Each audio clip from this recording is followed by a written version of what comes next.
right, welcome everybody to another Dune War for Arrakis short. I'm your host, Combat Wombat, and we are going to talk about surprise attacks and why they're so important to help sway a combat. Okay, here we have an Atreides Death Ball with two starting tokens. Okay, the double elite, an elite and a regular, and a good deployment token for two Fatakin. This is not impossible to put together. Let's say we've got Gurney Halleck and an extra Nabe leader. We should probably have an extra two, come to think of it. So let's go with that as a pretty standard Atreides death ball. And then let's say this is a well-defended village. Maybe the Atreides landed next to Haga Basin at the end of the turn, and then we deployed Captain Arasham, a Sardaukar, and a couple of regulars in to back up our three elites that might have been sitting there.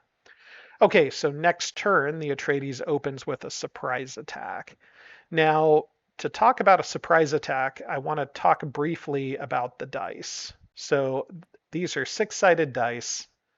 And this is the expected result of a six-sided dice. Each side of the dice should be rolled, and you'll have one special, three hits, and two blocks. Okay, so there's already a preface for the attacker. And in a surprise attack, you're going to get an extra special. So if you surprise attack with a good leader, in this case I'm using Gurney, but this could be the Baron or Fade or, Stilgar even. Your roll is going to look like this, and then you'll add an additional special. Again, that could be Stilgar, but we're just saying it's a Nabe for now. Okay, and on the other side of things, you're also going to roll six, and you're going to have a special, and you'll have the captain for maybe two, you know, uh, hit and a shield. That's totally reasonable.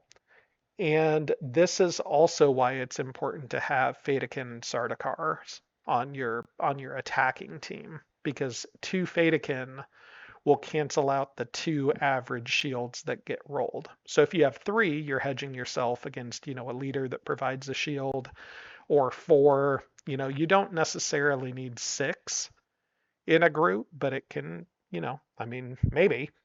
But let's just say we have the two. So we cancel out these two shields here. And then the Harkonnen player has one, so he's going to cancel out a shield as well.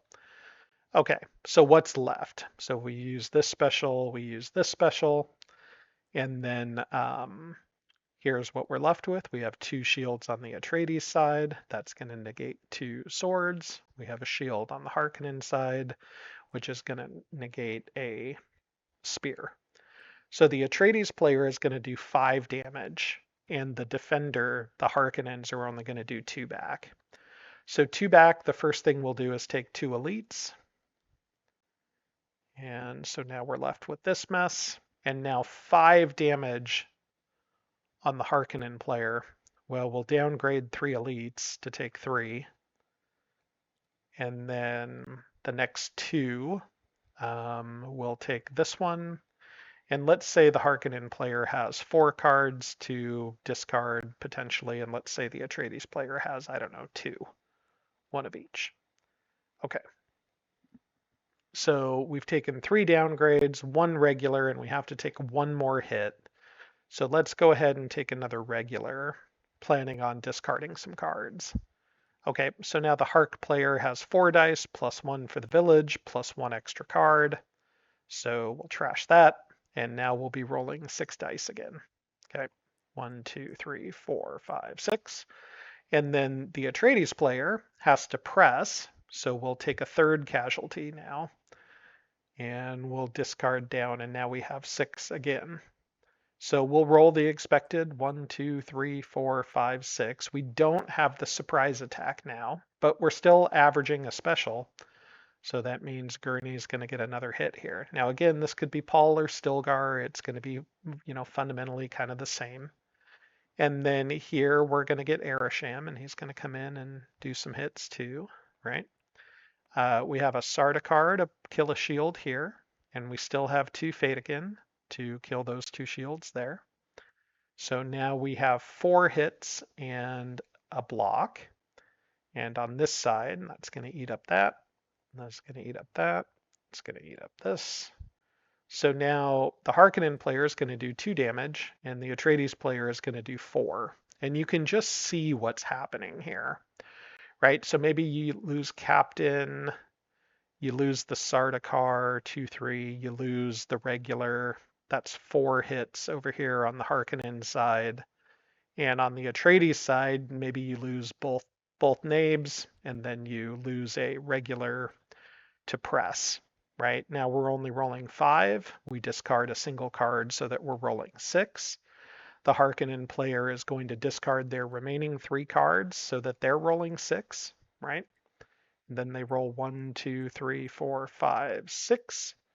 Their special doesn't work because their leader's dead. Their 2 shields are broken again, and they're going to roll 3 damage. And on the Atreides side, 2, 3, 4, 5, 6, they're going to still get their special. They're going to lose no shields to Sardaukar, so they're going to block all 3 of the damage here. And they are going to do 1, 2, 3, 4, 5 hits, and then it's over. So in 3 rounds of combat, 2 equally loaded sides, arguably equally loaded sides, similar. The Harkonnen player has wasted 4 cards, the Atreides player has lost 1, and the Atreides player still has a good-looking army left over at the end. So that, in a nutshell, is the power of a surprise attack. You get to keep your leader, you get to keep your regulars, you're scoring a point. This game rewards aggression, especially if you can do it with a surprise attack. So if you're debating on whether or not you want to save your leadership dice to do a special beast move, or if you just want to use it for a surprise attack, you almost always want to try to kill units if you have a combat friendly leader, or God forbid, especially if you have 2 and you get lucky with your dice roll, you could have a very devastating turn 1 surprise attack with a little bit of luck. Okay, I hope that was helpful. More to come. Thanks, guys.